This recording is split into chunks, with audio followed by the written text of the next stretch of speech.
Hi, today is reason 6 of ways your mindset is holding you back. We all know the saying, if at first you don't succeed, try again. It sounds so cheesy, but it's also true. I think as humans, we're programmed to be afraid of failure and see it as a bad thing.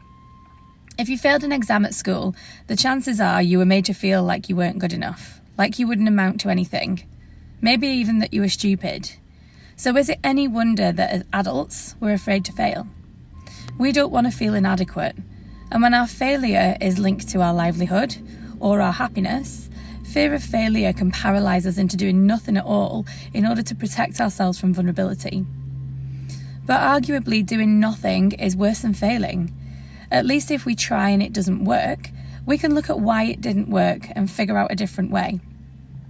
If you don't even try, then you'll never succeed anyway. And wouldn't you rather have tried than stay where it's safe and comfortable, but completely unfulfilling, and live a mediocre life that makes you miserable anyway? We need to reprogram our minds to see failure in a different way. Not as something bad, but as an experience to learn from. Whether that's learning something about the thing you're trying to do, or learning something about yourself. There are a ton of examples of famous people who failed multiple times before they achieved the success that they eventually had. Inventors, actors, authors, very few of them struck it lucky on their first attempt. Fashion designer Vera Wang failed to make the US Olympic skating team in 1968. She later became an editor of Vogue, but actually got overlooked for the editor-in-chief position, and it wasn't until the age of 40 that she began designing wedding dresses, and is now one of the most famous designers in the industry. So next time you try something and it doesn't work, ask yourself the following questions.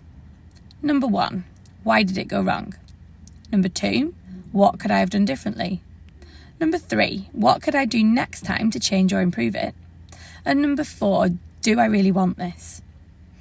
Learning from a failure can have many positive outcomes, which include, but are absolutely not limited to, a renewed belief in yourself, more resilience, more patience, a greater understanding of yourself, and more knowledge and experience. So don't see failure as the end. Think of it as simply having to take a detour on that journey to your end goal. Thanks for listening, and as always, if you've got any questions, fire them over. I'll be happy to help in any way that I can. Otherwise, have an awesome day, and I will see you guys very soon.